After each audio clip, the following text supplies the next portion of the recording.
Vuelan las notas, dejando un rastro, portando una fuerza inexplicable y extraña, un secreto irresoluble y magnífico, mágico.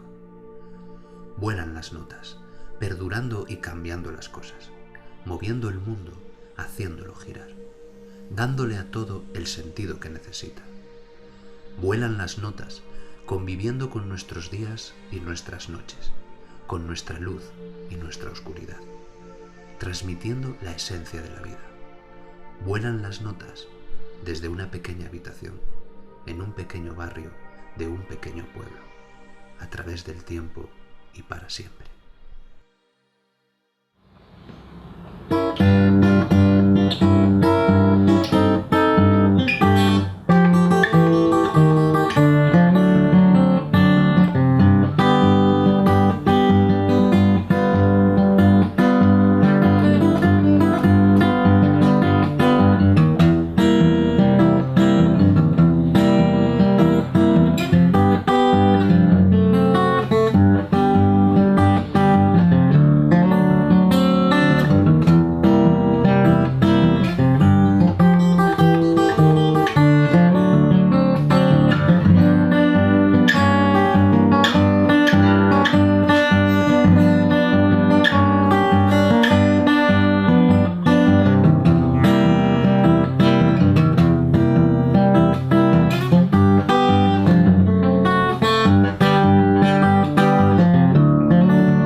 Bueno, pues en casa siempre había alguien cantando, o bien mi madre, o bien mi abuela, o mi tía, siempre había alguien cantando, normalmente canciones tradicionales, habaneras.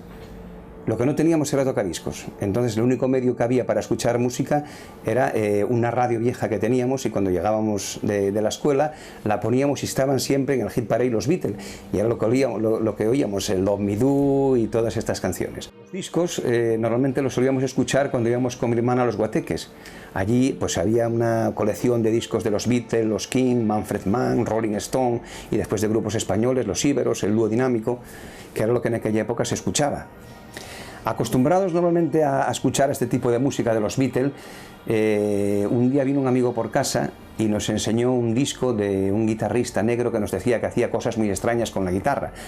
Efectivamente, o sea, cuando lo escuchamos la primera vez no entendíamos aquellas inflexiones tanto vocales como aquellas armonías que hacían. Y entonces lo primero que se nos ocurrió fue decir que estaba desafinado.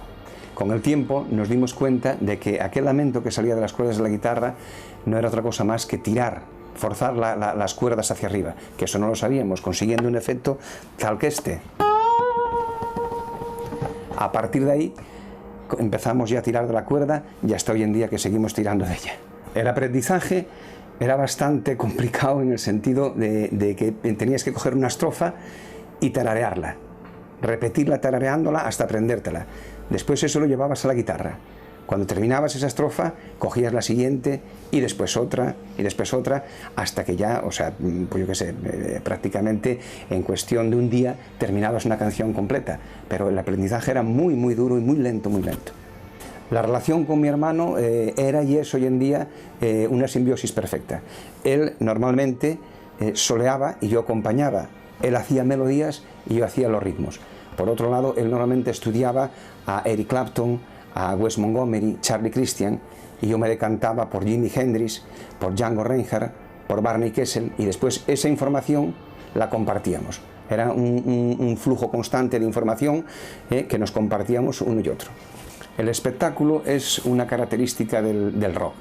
O sea, va ligado siempre al rock. No puede haber rock and roll si no hay espectáculo.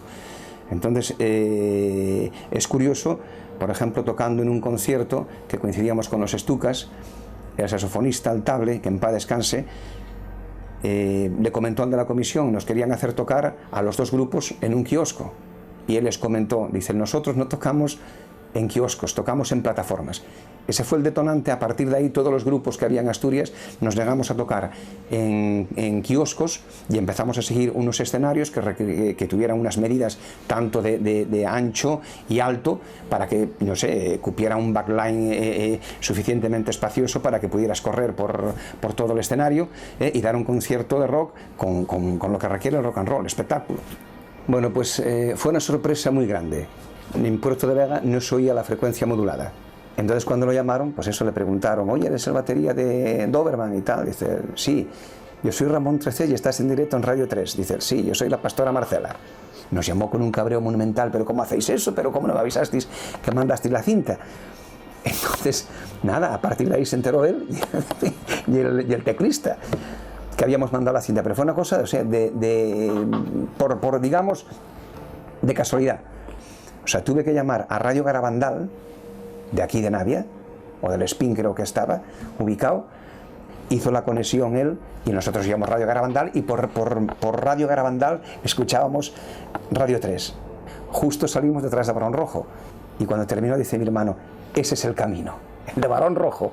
Entonces, a partir de ahí los temas de Doberman empezaron ya a endurecerse, o sea, cada vez a hacerse más complicados en cuanto a armonías y en cuanto a tempos.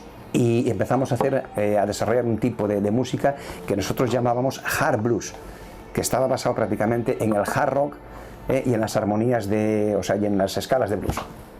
De pronto nos vimos haciendo giras por toda España y aquello era una auténtica locura. Llegó un momento en que el representante nuestro nos proponía una gira con Barón Rojo, una gira de una semana por Ceuta y Melilla. Por otro lado, estaba casado, tenía un hijo y la verdad, o sea, no me apetecía lanzarme a la aventura. Y los demás también exactamente me propusieron lo mismo, de quedarnos como estábamos, seguir tocando por aquí, por Asturias y dejarlo como estaba. A partir de ahí nos dimos cuenta de que ya no íbamos a hacer el salto a Madrid, como hicieron, por ejemplo, los Estucas o Llegales.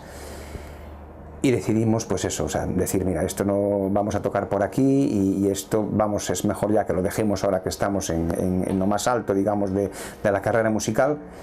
Y yo creo que fue un acierto porque gracias a eso, hoy en día, la gente nos trata con respeto y admiración, toda aquella gente que nos vio en directo, porque nos vio cuando estábamos en la cúspide, digamos, ¿no?, de la carrera. Ahora, por ejemplo, a mis alumnos trato de imbuirlos de lo que sería el espíritu del blues y el espíritu del rock and roll. No solamente enseñarles a tocar la guitarra, sino que vivan como si fueran rocker o bluesmen. Animarlos, porque al ser autodidacta sé perfectamente dónde están las dificultades, dónde van a fallar, pero no solamente son clases de guitarra, sino que son clases de guitarra y de literatura de rock y blues. Básicamente, a los alumnos les enseño compasión, que eso es lo más importante, o sea, que tengan pasión por la música. Tocar la guitarra lo puede hacer cualquiera, pero el sentir tanto el blues como el rock, eso ya es más complicado, y eso es ya una forma de vida. Ir creciendo como músico y aprendiendo algo nuevo cada día es algo que me reconforta. Me gusta preparar proyectos y realizarlos también. ¿Qué le aporto yo a la música? Mucho menos de lo que me aporta ella a mí. ¿Y qué me aporta la música a mí? Mucho más de lo que yo le aporto a ella. No puedo entender mi vida sin música.